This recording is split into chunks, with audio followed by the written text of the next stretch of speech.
All right, so are you ready? Today we're going deep, a real deep dive into The 4-Hour Workweek by Tim Ferriss. Ooh, a classic. Now, you might be thinking, isn't that the one about ditching the 9 to 5 and just traveling the world? Right. And yeah, that's part of it, for sure. But it's honestly so much bigger than that. I'd agree with that. It's like this whole blueprint for designing like a life that you actually love, whether that's travel or starting a business or chasing some passion, or heck, maybe even all of the above. It really encourages you to question everything you thought you knew about success. Right. You know, what society tells us we should be doing. Yeah, like who says you have to grind for decades before you can enjoy life? Exactly. And I think one of the most powerful things Ferriss talks about is this idea of DEAL. DEAL. Definition, elimination, automation, and liberation. Right. It's basically a framework for taking back control of your time. Your life, really. Absolutely. And it all starts with defining what that ideal lifestyle looks like. What do you really want to be doing? Where do you want to live? Who do you want to be spending your time with? And once you have that vision, then comes the eliminating part. Right. Getting rid of the things that are holding you back. Because let's be honest, we waste so much time on things that just don't matter. It's true. And Ferriss talks about this principle, the 80-20 principle. Oh, yeah, where 80% of your results come from just 20% of your effort. So the key is figuring out what those crucial 20% activities are and then ditching the rest ruthlessly. I like that, ruthlessly. And he gives you actual strategies to do it. Like he talks about this thing called a not to-do list. Yes. Writing down all the things you shouldn't be wasting time on. It's like decluttering, but for your life. Exactly. And once you've cleared out that clutter, then you can move on to automating what's left. Okay, so automation. Ferriss is big on this. He is. Outsourcing, using tech to streamline your work. He even talks about hiring a virtual assistant, like way back when, to handle all sorts of tasks. Research, scheduling, even planning parties. It really shows that you don't have to be, a millionaire to use these tools. Exactly. It's about working smarter, not harder, right? Right. And the goal isn't to, never work again. It's to free up your time for the things that actually matter to you. And that brings us to the L in deal, liberation. Yes. Having the freedom to design your life the way you want to. Work when you want, where you want, on projects that light you up. Being able to travel, spend time with people you care about, basically just having options. Exactly. And Ferriss argues that this kind of freedom is achievable for anyone, not just entrepreneurs or people with tons of money. And one of the things he talks about is taking mini retirements. Yes. So this doesn't mean quitting your job forever, right? Right. It's more about taking these longer breaks throughout your career to, travel, learn new things, just recharge. Like a sabbatical, but you don't have to wait for your company to give you one. You design it yourself. Exactly. And these breaks can be so valuable to prevent burnout and make sure you're living a life you're actually excited about. And he even gives tips on how to plan for them, how to afford them, even if you don't have a ton of money saved up. And, it doesn't have to be some big exotic trip.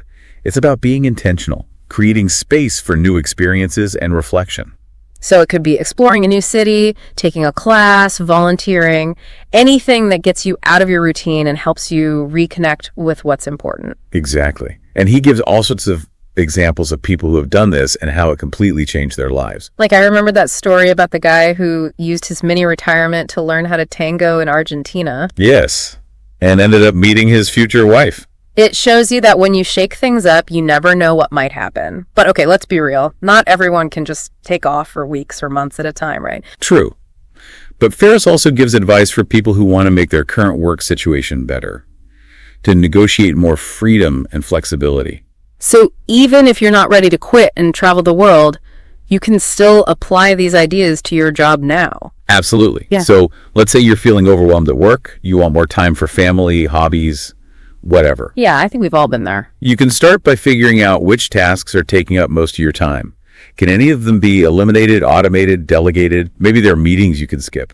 Oh, definitely meetings. I'm also the queen of checking email all day long, which is such a time suck. If I just batch those checks a few times a day, I'd get so much more done. Right. And then once you've freed up some time and mental space, you can start thinking about how to add more of what you love into your life.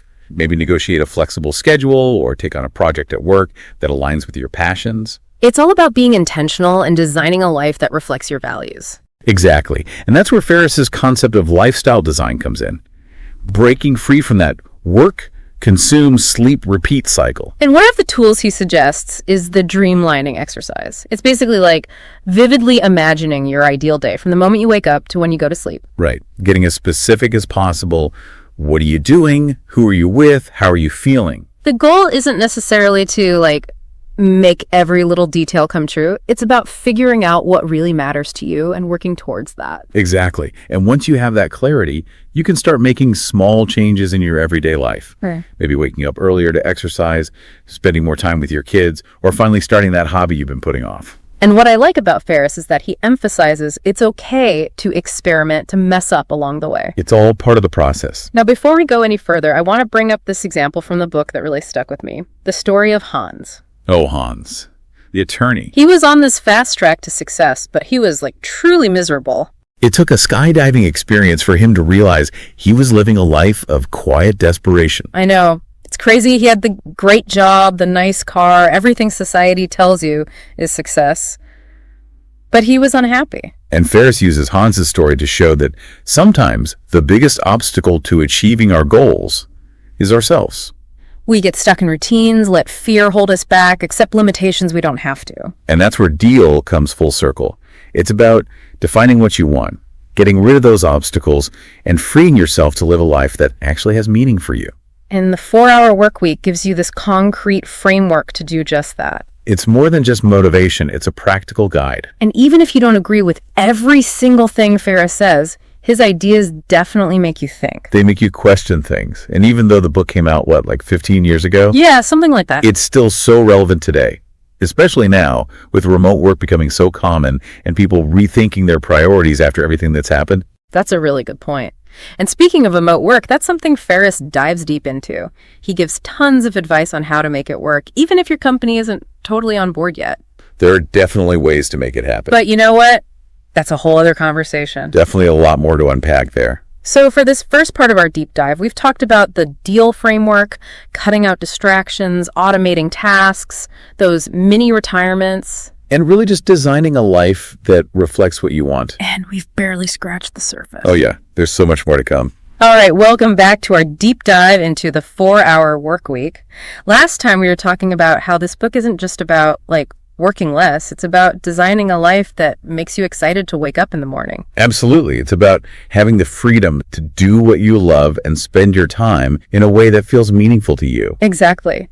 And remember, we started talking about the Deal framework, defining your ideal lifestyle, eliminating distractions, automating tasks, and achieving liberation. Right. Those 4 key steps to really taking control. And we talked about how this applies to everyone, whether you're an entrepreneur or, working a 9 to 5. It's about mindset as much as anything else. Totally. And one thing Ferriss really emphasizes is the importance of having a clear vision. He calls it dreamlining. Ah, yes. Dreamlining. It's one of my favorite parts of the book. And it's not just wishing and hoping, right? No, not at all. It's about really picturing your ideal life, not just in a vague sense, but in detail. What does your ideal day look like? What are you doing? Where are you? Who are you with? So instead of just saying, I want to be rich, you'd say something like, I want to wake up in a cabin by a lake, write for a couple of hours, then go for a hike with my dog. Exactly. The more specific and vivid you can make it, the more powerful it becomes. It goes from a daydream to a roadmap. Okay, that makes sense. So by getting really clear on those details, you start to figure out what truly matters to you. Right. Maybe it is the cabin by the lake, or maybe it's the freedom to set your own schedule, to spend more time with loved ones. Whatever it is, that's the goal you're looking for. And once you've got that vision, then you can work backwards and figure out what steps you need to take to make it a reality. And that's where the other parts of Deal come in. Elimination helps you clear out all the clutter in your life, those time-wasting tasks and commitments that aren't serving you. Then, automation helps you streamline what's left. So you're not just working less, you're working on the right things. Yeah. And doing those things more effectively. Exactly. And that sets the stage for liberation. You finally have the time and energy to pursue those things you envisioned in your dreamlining. It's like everything starts falling into place. It really can. And one way Ferriss suggests achieving this in a more, I guess you could say, entrepreneurial way, is by building what he calls a muse. The muse. Okay, now this is where things get really interesting, but also maybe a little intimidating, especially if you've never started a business before. Yeah. I can see how it might seem a bit daunting at first. But basically, a muse is a business designed to generate income with minimal effort, freeing you up to pursue your passions, travel, or whatever else you're dreaming of. But wouldn't setting up a business like that take, like, a ton of work up front? It can, yes. But the idea is that you front-load the effort. Ferriss lays out this whole process. Finding a profitable niche, developing a product or service that can largely run itself, and then automating as much as possible. So you're not constantly having to put out fires, you're building something that can work for you. Exactly. He actually gives this great example in the book of a successful muse, a business selling sound libraries to filmmakers, musicians, game developers, high-quality sound effects and stuff. Oh, right. And once those initial recordings were made, the business could pretty much run on autopilot. Exactly. People could browse and purchase the sounds online. Downloads were automated. It was pretty brilliant. So it's not about inventing some revolutionary new product. It's about finding a need and filling it in a way that doesn't tie you down. Exactly. And he really emphasizes testing your ideas before going all in. You don't need to rent an office or anything. Just start small, see if there's demand, then scale up as needed. It's all about minimizing the risk, which I like. Right. And remember, the muse isn't the only path to this kind of liberation. It's just one option. Ferriss also talks about other ways to generate income, like licensing ideas for royalties or creating online courses. It's about getting creative and finding what works for you. Exactly. Okay, so we've got these big picture ideas. Dreamlining, building a muse. But what about the day-to-day stuff? How do we actually get more done in less time? That's where Ferriss's productivity tips come in. He's all about maximizing output while minimizing input. Working smarter, not harder. Right, precisely. And one of his core principles is the 80-20 rule, which we touched on earlier. Remember, it's all about focusing on those 20% of activities that produce 80% of the results. It's so easy to get caught up in those little tasks, the busy work that doesn't really move the needle. It is. And that's why Ferriss suggests regularly taking a step back and asking yourself, is this really contributing to my main goal? Could I delegate this? Or even eliminate it completely? So it's about being really intentional with your to-do list, not just checking things off for the sake of it. Exactly. And this all ties into another one of Ferriss's favorite principles, Parkinson's Law. Parkinson's Law, that's the one that says work expands to fill the time allotted, right? Got it. So if you give yourself a week to finish a project, it'll take a week, even if you could have done it in 3 days. I'm totally guilty of that. We all are. But Ferriss used this principle to advocate for setting tight deadlines.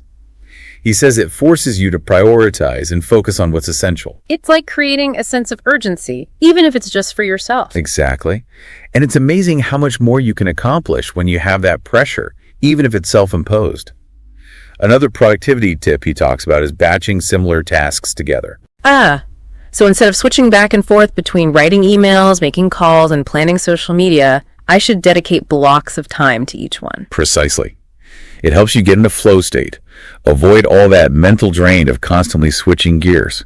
And of course, Ferriss is all about automation. Oh, yeah, he's big on that. Using tools and services to handle those repetitive tasks. Yeah. Scheduling appointments, managing your inbox, even paying bills. And it's not just about saving time, it's about freeing up mental space for the more important things, the creative stuff. Exactly, the stuff that actually requires your unique skills and insights.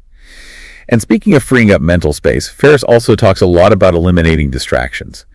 He's not a fan of multitasking. Multitasking is the enemy. He encourages people to create a dedicated workspace, a place where they can focus without interruptions.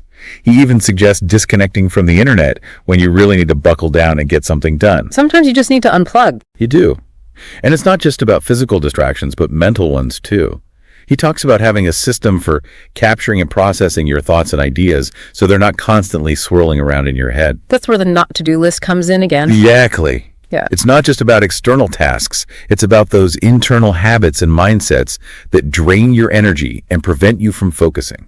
So it's not just about saying no to meetings. It's also about saying no to those negative thoughts, those comparisons to others, all that stuff that can really get you down. Exactly. Yeah. It's about creating an inner environment that's just as supportive and productive as your outer environment. You know, it's interesting because a lot of Ferriss's advice actually aligns with mindfulness principles. Being present in the moment, focusing on one thing at a time, letting go of the need to control everything. That's a great observation. And, mindfulness is something that a lot of people struggle with, especially in our always-on, hyper-connected world. Oh, for sure. But Ferriss actually provides some really practical tips for cultivating mindfulness, even if you've never meditated in your life. Things like taking regular breaks, spending time in nature, just being more aware of your thoughts and feelings. He makes it seem so accessible. He does. And he emphasizes that mindfulness isn't about being perfect. It's about noticing when your mind wanders and gently bringing it back to the present moment. It's about progress, not perfection. Exactly. And what I love about this approach is that it's not just about being more productive, it's about being more present and engaged in your life, both at work and outside of work. And I think that's really what the 4-Hour Workweek is all about. Totally. It's about creating a life where you have time for the things that truly matter. It is. And doing it without sacrificing your well-being. Now, before we wrap up this part of our deep dive, I want to mention another key idea from the book that I think is really important, the Margin Manifesto. Oh, yes. The Margin Manifesto. This is where Ferriss gets into the nitty-gritty of building a profitable business, whether it's your muse or something else entirely. And it's not just for entrepreneurs either. I think there's so much in here that's valuable for anyone who wants to be more effective and impactful in their work, even if they're working for someone else. Absolutely. The Margin Manifesto is all about achieving profitability through strategic pricing, focusing on a specific niche, and minimizing unnecessary expenses. It's about doing more with less and really maximizing your impact. Exactly. And it's about understanding that more revenue doesn't always equal more profit. Sometimes it's about saying no to opportunities that don't align with your goals, even if they seem tempting on the surface. It's about being strategic and intentional. And this whole concept of niching down is something Ferriss talks about a lot. Oh, yes. He's a big believer in being a big fish in a small pond. It's better to be the go-to expert in a specific area than to try to be everything to everyone. Right. And he gives tons of practical advice on how to identify your ideal niche, how to position yourself as an expert, how to create products and services that really meet the needs of that specific audience. It's about finding your sweet spot, the place where your skills and passions intersect with a market need. Exactly. And he emphasizes that niching down doesn't limit your options. It actually opens up new possibilities, and it allows you to charge a premium for your expertise. Because you're providing a unique value that people are willing to pay for. Exactly. And this all ties back to lifestyle design. If you're building a business, it should be a business that supports the life you want to live, not one that dictates it. So it's all connected. It is. It's all about taking control and designing a life that works for you on your own terms. Okay, so we've talked about having a clear vision, eliminating distractions, automating tasks, building a profitable business. But what about the emotional side of things? The fear, the self-doubt, all those voices that tell us we're not good enough or that we can't achieve our goals? Ah, yes. The inner critic. That's something we all struggle with. But Ferriss doesn't shy away from this. He acknowledges that fear and self-doubt are part of the human experience, but he encourages people to challenge those negative thoughts and cultivate a more positive and empowering mindset. It's all about mindset, right? Absolutely. He talks about surrounding yourself with supportive people who believe in you and your vision. Your cheer squad. Exactly. And he also emphasizes the power of positive self-talk, focusing on your strengths rather than your weaknesses. It's so easy to get caught up in the negative, but it's important to remember all the things you're good at, all the things you've already accomplished. It is. And he gives specific techniques for dealing with anxiety and stress too. Things like meditation, exercise, spending time in nature, all those things that help you recharge and reconnect with yourself. Self-care is so important. It is. And he even talks about using affirmations and visualizations to reprogram your subconscious mind, to create a more positive and empowering self-image. That's something I've been experimenting with lately, and it's really powerful. It is. It's amazing how much our thoughts can shape our reality. And what I really appreciate about Ferriss's approach is that he's not afraid to be vulnerable. He talks about his own struggles with fear and self-doubt. It makes him so relatable. It does. He's not some guru preaching from a mountaintop. He's someone who's been through it and come out the other side. And he encourages people to be kind to themselves, to celebrate their successes, and to learn from their mistakes. He emphasizes that the journey is just as important as the destination. It's about enjoying the ride, not just focusing on the end goal. Exactly. And that's a really important message, especially in a culture that often glorifies hustling and achieving at all costs. It's like it's okay to slow down, to prioritize your well-being, to create a life that's sustainable. It is. And he encourages people to define success on their own terms, not based on someone else's definition. So we've covered a lot of ground in this part of our deep dive. Dreamlining, building a muse, the margin manifesto, productivity tips, mindset shifts. It's all about taking control and designing a life that truly reflects who you are and what you want. And we've seen how these ideas can apply to all areas of life. From work to relationships to personal growth. But there's still more to explore in the 4-Hour Workweek. Welcome back to our deep dive into the 4-Hour Workweek. We've talked about defining your dream lifestyle, building a business that gives you more freedom. But now, let's get real. How do you actually break free from that 9-to-5 grind? Yeah, that's the million-dollar question, isn't it? It is. And Ferriss doesn't sugarcoat it. It takes work. It takes guts. You got to plan, you got to negotiate, and sometimes you got to be willing to walk away from what's comfortable. He definitely challenges you to step outside that comfort zone. He does. But for those who are ready for a change, Ferriss provides a roadmap. And one of the first things he addresses is remote work. Even back when the book came out, he was like, this is the future. And well, he was spot on. He really was ahead of the curve. And he lays out this whole framework for transitioning to remote work, even if your company isn't fully on board with it yet. He talks about starting small, right?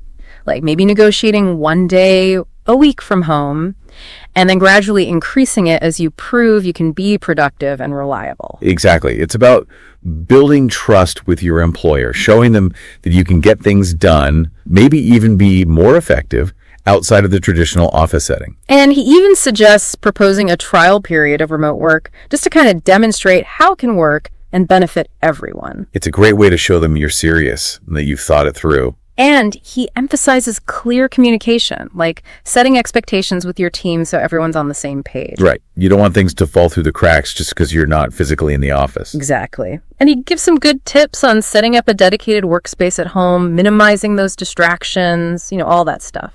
It's about creating boundaries. Because working from home shouldn't mean working all the time. Totally. It's about having the flexibility to structure your day in a way that works for you. And what's interesting is Ferriss actually encourages you to think even bigger than just working remotely from home. He talks about working from anywhere in the world. Ah, yes. The digital nomad life. Exactly. And he was really a pioneer in that space. He provides a ton of practical advice on making it work. Finding affordable places to stay, staying connected while you're traveling, dealing with time zones. It's a whole different ballgame. It is. And I love those stories he shares about working from like glaciers in Patagonia and temples in Bali. It makes it seem so real, so achievable. It definitely paints a picture. And it challenges our assumptions about what work has to look like. It's not about being chained to your desk. It's about having the freedom to create your own schedule, work from wherever you feel inspired. And that freedom is what ultimately allows you to pursue those passions, those experiences that you defined in your dreamlining. It's all connected. It really is. And speaking of connecting things, let's revisit those mini retirements. We touched on this earlier, but it's such a key part of the 4-Hour Workweek philosophy. It's a game changer. But it can definitely feel counterintuitive, especially in a culture that's all about hustle and grind. Oh, for sure. We're programmed to think that taking time off is slacking off. Right. But Ferriss argues that taking these longer breaks actually makes you more productive and creative in the long run. It's like hitting the reset button. It is. You step away from the daily grind to recharge, gain perspective, and then come back with fresh ideas and energy. And he emphasizes that these mini retirements don't have to be expensive or super complicated. It could be as simple as taking a couple weeks off to travel to a new city, learn a new skill, or just spend time with family and friends. It's about being intentional with your time, creating space for those experiences that bring you joy and help you grow. Exactly. And he even gives specific strategies for planning and paying for these mini retirements, even if you're on a budget. He talks about negotiating sabbaticals, house sitting, using travel rewards programs. He's got a whole arsenal of tips. He does. And he even suggests considering things like unpaid leave or working part-time for a while to free up time for travel or other pursuits. It's about thinking outside the box. And what I really love is that he shares real-life stories of people who have actually done this, people who have negotiated remote work arrangements, built successful muses, taken multiple mini retirements. It makes it feel so much more real, so much more attainable. Right. It's like, if they can do it, maybe I can too. Exactly. It gives you permission to question the status quo, to design a life that truly aligns with your values. And I think that's really the heart of the 4-Hour Workweek. It's about empowering you to take control, to create a life you love. It's about realizing that you have more options than you might think, even if they don't fit into society's neat little boxes. So as we wrap up our deep dive into the 4-hour workweek, I want to leave you with this question. What's one small step you can take today to move closer to that ideal lifestyle? It could be anything. Reading an article about remote work, jotting down some business ideas, taking 15 minutes to visualize your dream day. Any small step in the right direction. Remember, change doesn't happen overnight. It's about those consistent actions, even if they seem small, that add up over time. And it's about believing in yourself, believing that you're capable of creating a life that truly lights you up. So go out there, experiment, challenge yourself, and don't be afraid to break the rules a little bit. Happy designing!